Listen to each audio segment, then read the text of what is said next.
What would you say is the most sexy quality about your husband? The thing I would say in an interview on your camera. I think the truth of any relationship is that whether you're a couple, whether you're friends, whether you're business partners, is you have to put the work into a relationship.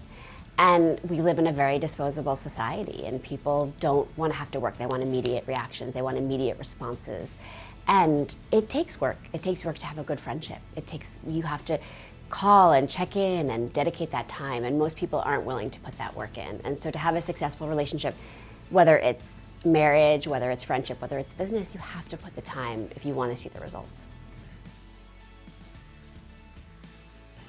I think it always puts you sort of in that space where you remember how much time has gone by. When you live your life, you're in the moment and things are happening, and you don't necessarily have that reflection that you can take when you look at a picture and say, wow, that was this many years ago. That was a really cool experience. So I think for us, it was more getting to share that with our kids, and taking your children to Vegas for the first time. It's such an eye-opening experience. We think of Vegas as such an adult place, but there's so much for kids to do, and just the awe of the lights and the people and just sort of the magic. It's funny how much bigger Vegas seems when you're younger.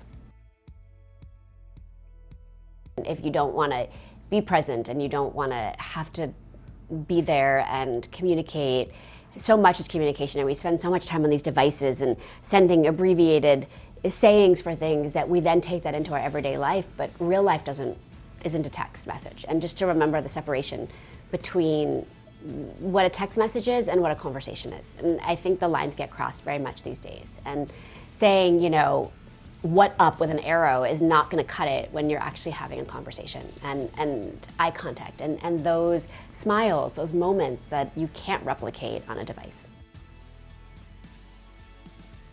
That's not even, Freddie is by far a superior cook. That's not even a conversation. The man went to culinary school. I made reservations. I grew up in New York City.